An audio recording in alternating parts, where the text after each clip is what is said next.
सभी को नमस्कार। आज इस ट्यूटोरियल में हम निपुण हरियाणा मिशन के अंतर्गत कक्षा 2 के साप्ताहिक प्लान के 5वें दिन के कार्य की गतिविधियों के बारे में चर्चा करेंगे और सैंपल के तौर पर हम तीनों खंड के सभी कार्यों पर बातचीत भी करेंगे।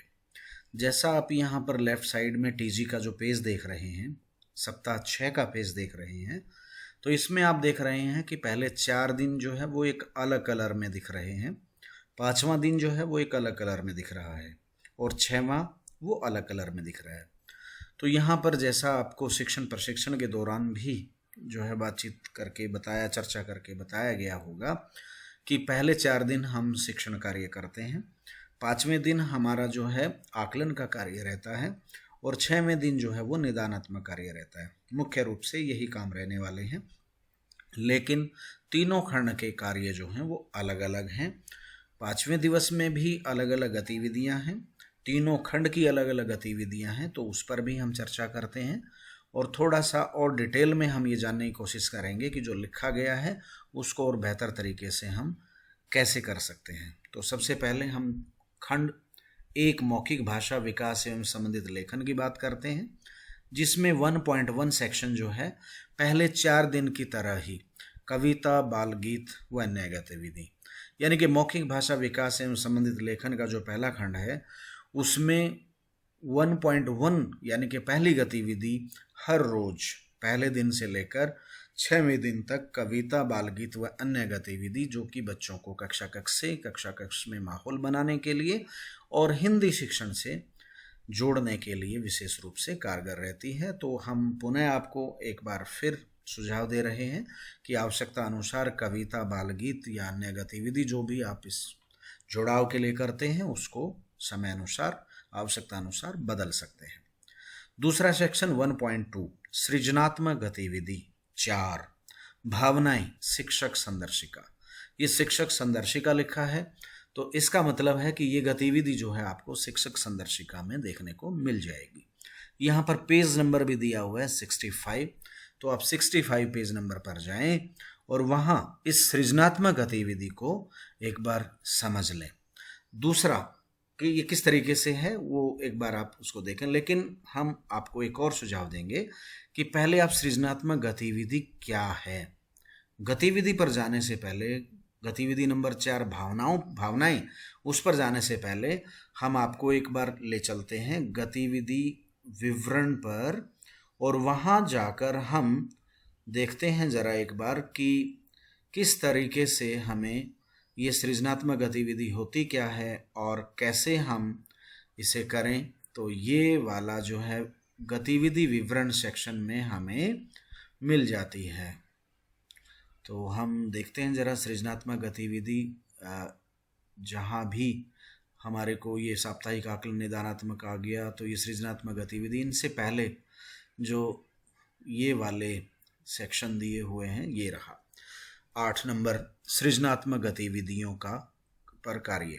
तो खंड 1, इसमें क्या करना है हमें, ये क्या है ये जानना जरूरी है, यह क्यों जरूरी है ये भी पढ़ना यहाँ जरूरी है, इसको आपने कैसे करना है ये भी जानना जरूरी है, उदाहरण और ध्यान देने योग्य बातें तो वो यहाँ पर दी हुई हैं। ये इनको जो है आप एक बार पढ़ने के बाद फिर आप सृजनात्मक गतिविधि नंबर 4 पर जाएंगे, वो भी आपको आपके टीजी में ही मिलेगी।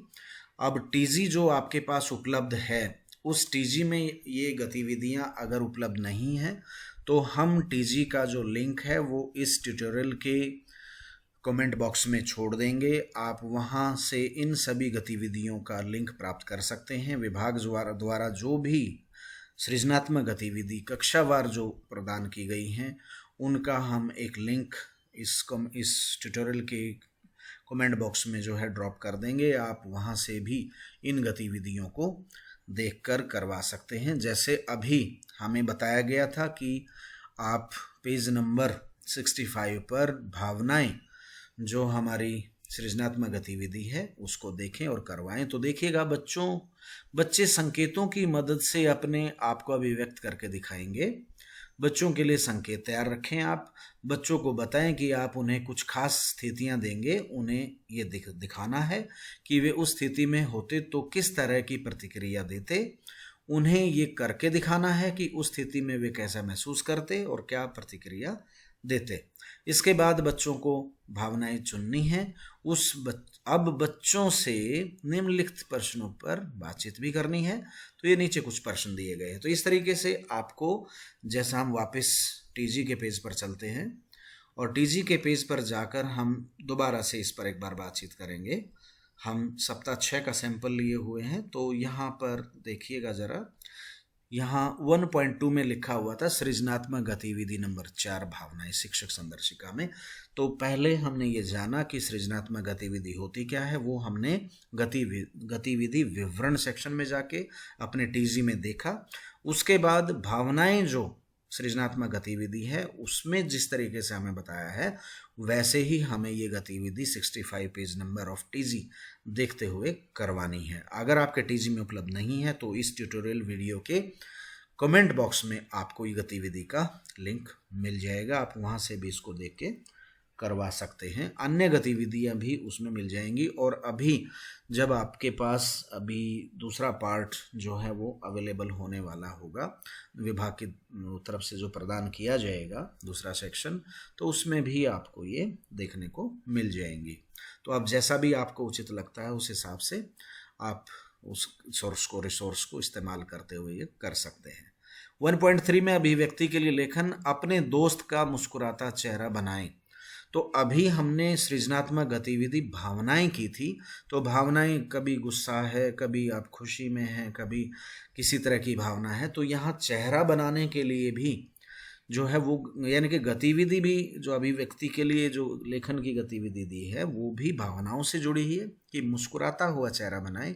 तो बच्चे बनाने का प्रयास करते हैं कि बच्चा साथी जब मुस्कुराता है तो उसका चेहरा कैसा होता है, उसके होंठ कैसे होते हैं, आंखें कैसी होती हैं, चेहरा किस तरीके से दिखता है। तो बच्चा यहाँ भावनाओं से जोड़ने के लिए ये गतिविधि दी गई है। आप इसके अलावा और भी भावनाओं के साथ जो है चेहरा बनवा सकते हैं बच्चे के साथ। यहाँ पर देखिए इसमें नंबर नहीं दिया है कोई पेज का, तो आप ये गतिविधि जो है बच्चों के नोटबुक में करवा सकते हैं।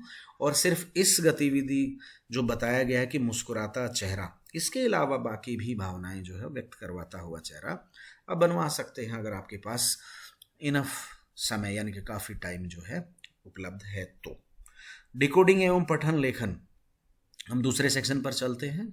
तो यहाँ पर भी पहले 4 दिन की तरह ही जो ब्लेंडिंग और शब्द पठन के कार्य के लिए ही सुझाव दिया गया है। तो आप वो अब फिर यानी कि 5वें दिन भी हम इस पर काम करते हैं। तो बच्चों की ब्लेंडिंग और शब्द पठन कार्य पर समझ और पुख्ता होने की हम उम्मीद करते हैं। इसके बाद सेक्शन 2.2 में अभ्यास कार्य 6.5 पर कार्य करना है। तो ये 74 पेज पर है। हमने दाईं तरफ आप देख पा रहे हैं अभ्यास 6.5 जो है वो निकाला हुआ है, 74 पेज पर ये दिया हुआ है। इसमें तुकांत शब्द लिखें, लाल नाल एक करके दिखाया है। तो इससे जुड़ते हुए बाकी शब्द भी बच्चों के दिमाग में आते हैं। अगर कोई बच्चा जो है बता पा रहा है, लिख नहीं पा रहा है, तो आप उनकी मदद भी कर सकते हैं।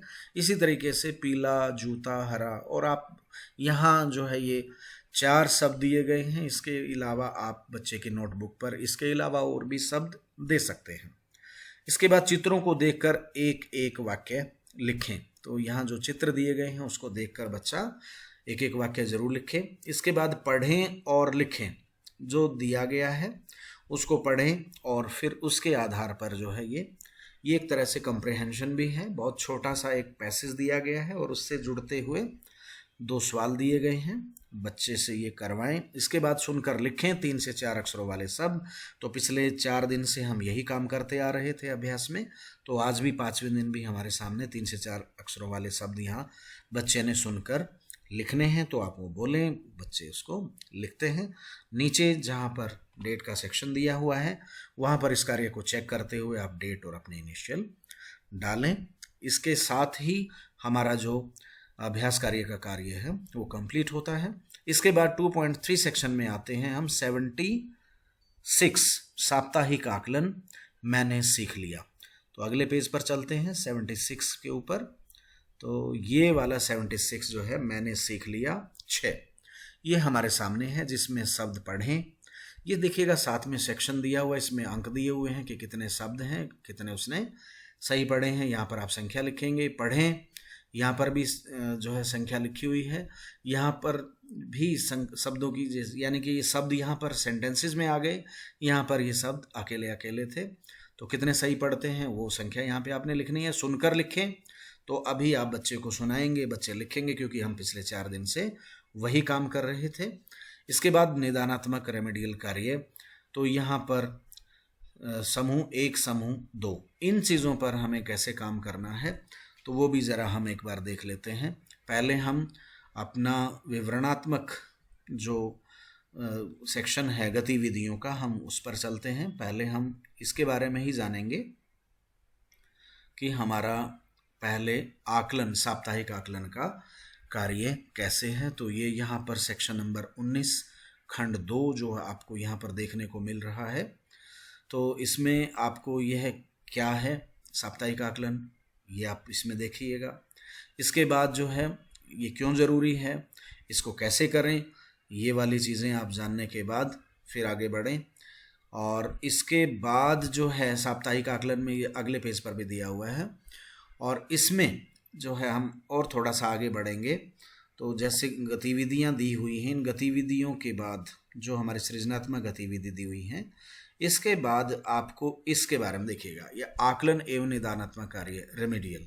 तो ये वाला सेक्शन भी आपके टीजी में ही दिया गया है। आपको आकलन कैसे करना है मैंने सीख लिया कैसे करना है, तो वो भी आप यहाँ पर इन सेक्शंस में, जैसे ही ये आपकी सृजनात्मक गतिविधियाँ खत्म होती हैं तो जस्ट इसके नेक्स्ट जो है आकलन एवं निदानात्मक कार्य रेमेडियल। तो आकलन के उद्देश्य क्या हैं वो यहाँ पर अच्छे तरीके से बताया गया है। निदानात्मक कार्य पर हम अगले ट्यूटोरियल में बात करेंगे। इसके बाद अनौपचारिक आकलन भी जो है वो बताया गया है कि किस तरीके से मौखिक और लेखन कार्यों के दौरान अनौपचारिक आकलन होना है।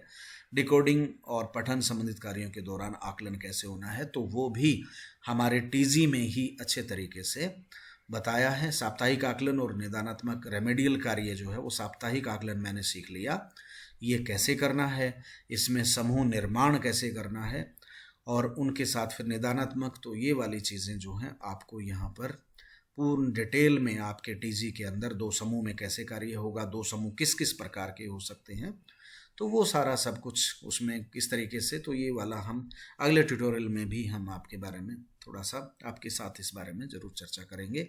तो हम वापस चलते हैं अपने सप्ताह नंबर 6 पर कि किस तरीके से हमें आगे की गतिविधियां फिर करनी हैं।